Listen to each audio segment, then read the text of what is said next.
ইরানে চলছে শহীদ সর্বোচ্চ নেতা আয়াতুল্লাহ আলী খামেনির প্রতি সর্বসাধারণের শ্রদ্ধা নিবেদন। লোকে লোকারণ্য হয়ে উঠেছে তেহরানের গ্র্যান্ড মুসাল্লা ও আশপাশের সড়কগুলো। শ্রদ্ধা জানাচ্ছেন বিভিন্ন দেশের শীর্ষ নেতা, ধর্মীয় ব্যক্তিত্ব ও বিদ্বানরা। এদিকে আলী খামেনির হত্যার প্রতিশোধ নেওয়া হবে বলে হুঁশিয়ারি দিয়েছেন ইরানি সেনাপ্রধান। আর জানাজা ও দাফন অনুষ্ঠান উপলক্ষে ইরানকে 1 সপ্তাহের জন্য ছুটি দেওয়া হয়েছে বলে মন্তব্য করেছেন মার্কিন প্রেসিডেন্ট ডোনাল্ড ট্রাম্প। সর্বসাধারণের শ্রদ্ধা নিবেদনের জন্য শুক্রবার তেহরানের গ্র্যান্ড মুসাল্লা প্রার্থনা চত্বরে রাখা হয় আয়াতুল্লাহ আলী খামেনির কফিন।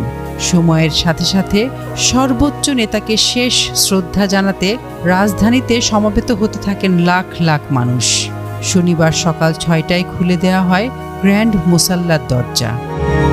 4 ও 5 জুলাই তেহরানে সর্বসাধারণের অংশগ্রহণে আলী খামেনির জানাজা অনুষ্ঠিত হবে।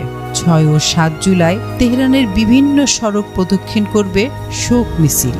পরে রাজধানী থেকে প্রায় 120 কিলোমিটার দক্ষিণে কোম শহরে নেওয়া হবে আলী খামেনির লাশ। জীবনের প্রথম ভাগে এই শহরেই পড়াশোনা করেছিলেন আলী খামেনি। 8 জুলাই খামেনির লাশ নেওয়া হবে পাশের দেশ ইরাকে।